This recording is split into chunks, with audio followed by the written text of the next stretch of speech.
All right, hey there, hey Kent. So, yeah, just start off with this. Why did you want to make this documentary, Treasure of the Rice Terraces? Well, I don't know how much about the project overview but this is a project that took us 5 years to complete from its conception. Obviously, with COVID also happening in between, really caused a massive delay on the production. But I really wanted to tell this story because when I was back in 2019, when I was co-producing and co-created a short documentary about the revival of indigenous tattoo cultures in Canada, it really sparked some kind of interest in me that if I can do that here in Canada, why can't I do it in the Philippines? And yeah, and then before we even did that project, I already developed like a comparative documentary of three different tattoo cultures. Because when I was in film school, I actually had, I had that recurring dream of an old lady up in the mountains in the Philippines without really knowing who she was. And yeah, as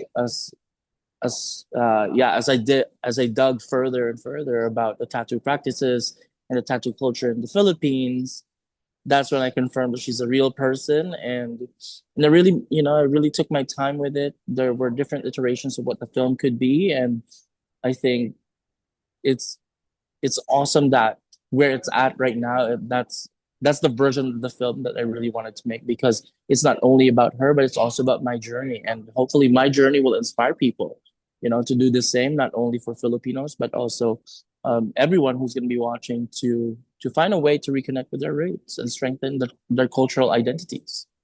Lovely. And yeah, let's talk about that lady. She's 106 years old.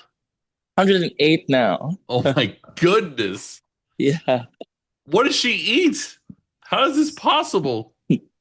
Well, we that's definitely a question we've asked. And the very first answer we got was that you city people are just stressed all the time. But on top of that, it's they're situated in the mountains of the Philippines, and they walk around every day, so there's so much movement, and they live off the land. They plant their own vegetables, they do their gardening, um, and just fresh air, no pollution. It's wild. So other Mhm. people in the community, they make it to, let's say their 90s often. There's a lot. We we actually thought that the village was considered a blue zone because she's not the only one who's over 100. We actually met people from the village who are like 110, 115, you know. So we were definitely surprised. I tell you I don't know if I would want to live that long. Like so, that. especially like here, like all my friends would be dead. Their kids would start to die. hmm You know, well, but she has purpose. She has bounce in her step. Would you hmm say? Yeah, definitely. And I think, what one of the things that I really learned from her was that no matter how old she's gonna get, she just wants to keep tattooing. And I think that's like you said, there's a sole purpose to her existence in the village, and she's till this day still tattooing. Not only 20 to 50, but we're talking about hundreds and hundreds of visitors that are coming to that village. That's wild. And it's not there's a effort in the documentary, and I'd love for you to expand on this. It's not hmm all about this negative association or stigma associated to tattoos. It's much more meaningful. It's not gang. It's purposeful. So tell people about that.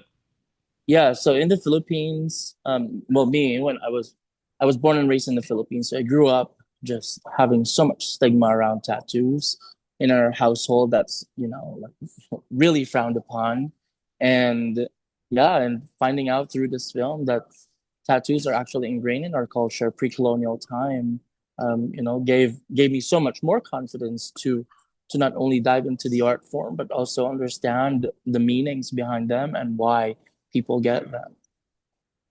Okay. And so what are some of the meanings of these tattoos? And talk about the roots that they have. Well, a lot of especially the tattoos or the designs that come from the Buscalang village.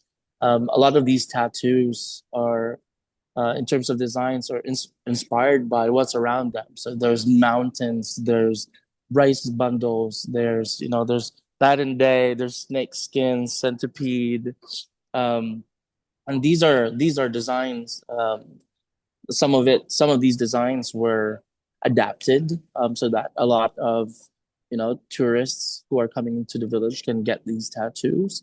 But there are also some designs that are only exclusive to the people who are in the village that actually mean more to the village. Okay.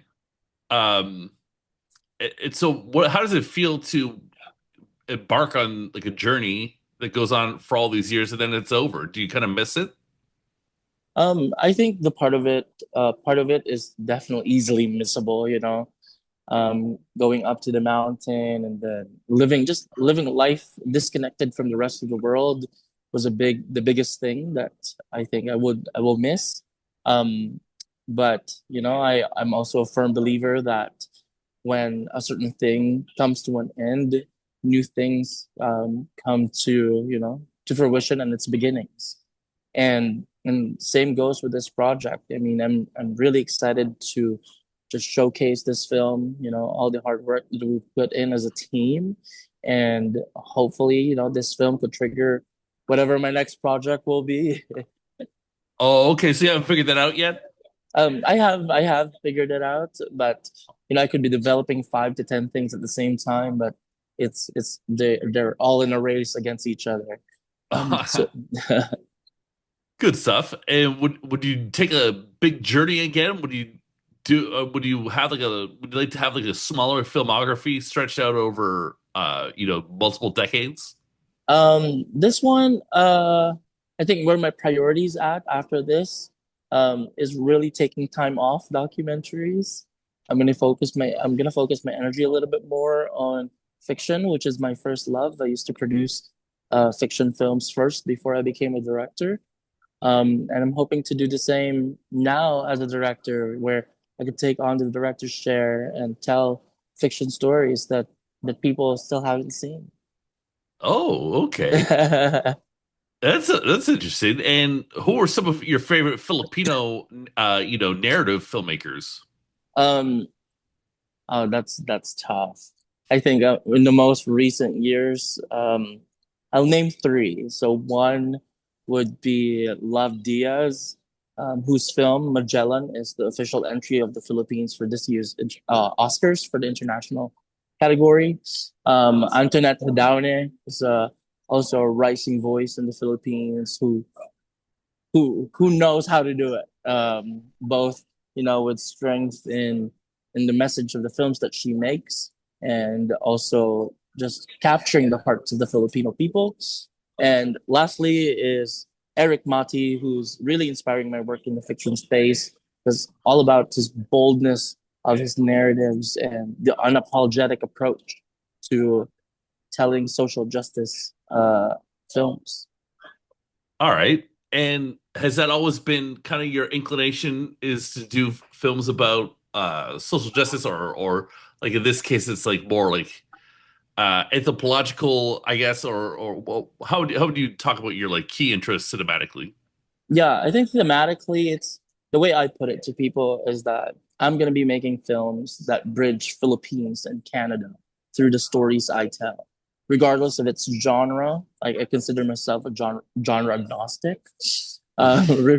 Regardless of its genre, it's these are going to be stories um, told and inspired by ordinary people with extraordinary experiences. Without necessarily um, making it all about the social justice or the social themes within it. I'd rather develop the story first, and if there's a social issue tied to it, then so be it. But I'm not coming into development with a social issue in mind, to then write the story around it. I'd rather write the story and see if there's a social justice that's tied with it, then we'll go from there. Right, right. Noted, noted. And so I'm assuming you're going to stay in Canada to do this. Yeah, or like yeah. I think a lot of it is still going to be Canadian. But I guess the goal really is, when I say bridging the Philippines and Canada through the stories I tell, is also doing a portion of the filmmaking in the Philippines, which has been, which has been quite adventure for us, making Treasure of the Rice Terraces. But I don't see any issues moving forward, in the fiction space doing the same thing. Oh, okay. And tell me a little bit about the Filipino film industry. Is it centralized or is it more private investment? And Mhm. do you have obstacles to deal with that? Yeah, there's definitely challenges there. I mean, when I was still living in the Philippines, there was definitely a certain level of rice within the romantic comedy film space.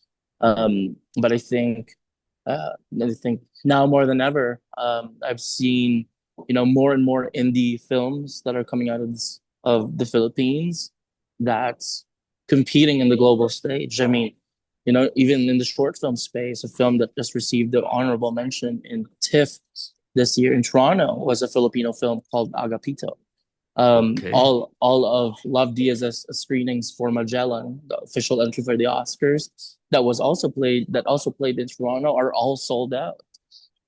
That's amazing. Yeah, and years back, Philippines as a country was a country on spotlight at Cannes.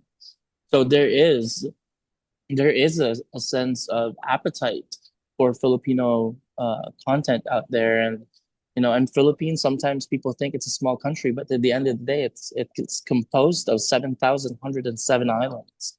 Oh, And wow. every region of the Philippines has a story to tell, has a culture that you can experience and live by, and I think, um, being able to tell stories from the Filipino community, both here in Canada and the Philippines, just really puts me in a very interesting, POV when it comes to exploring my culture.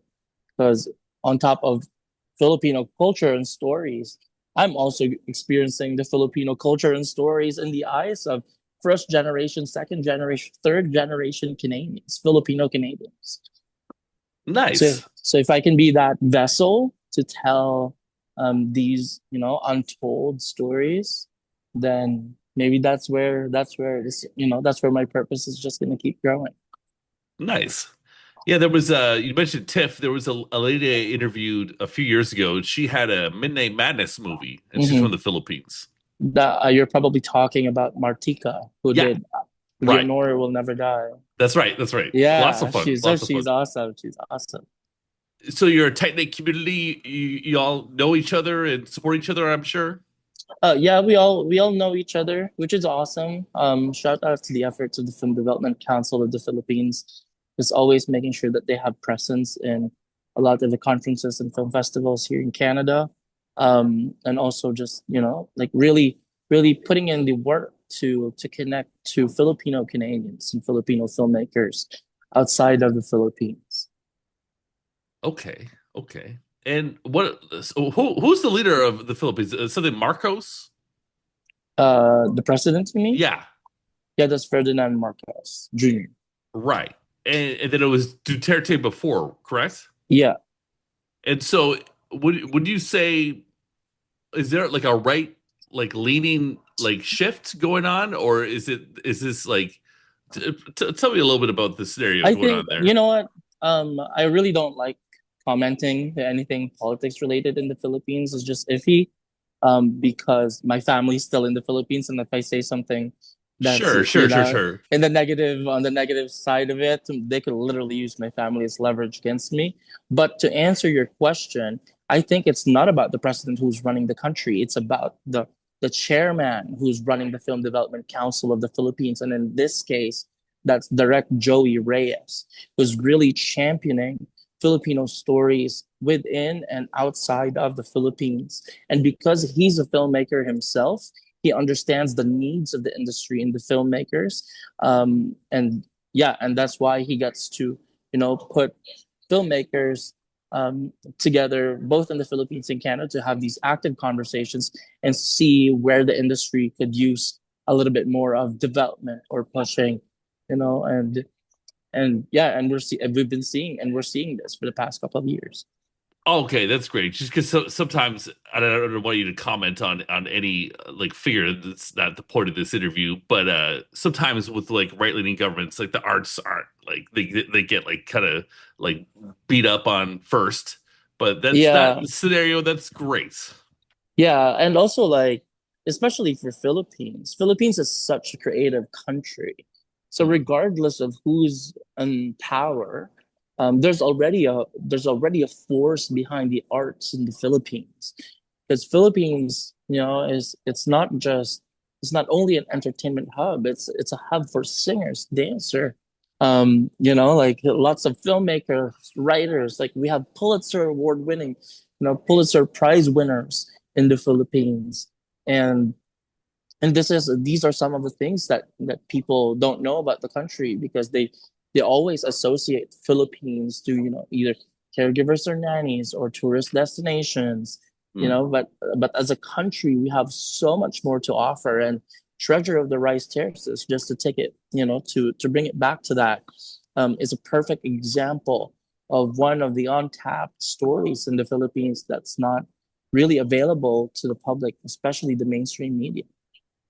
Yeah, it's really interesting. There's a great cast of characters here, and it was a real journey for you, I can see. Yeah. I really appreciate your time today, Kent. Do you have a final message about the documentary you would like to end this interview with? Yes. I just want to invite everyone to please follow us on socials. It's Treasure Tattoo Doc, or you can visit our website, www.treasureofthericeterraces.com, and sign up to our newsletter to keep yourselves posted about news and upcoming screenings about our film.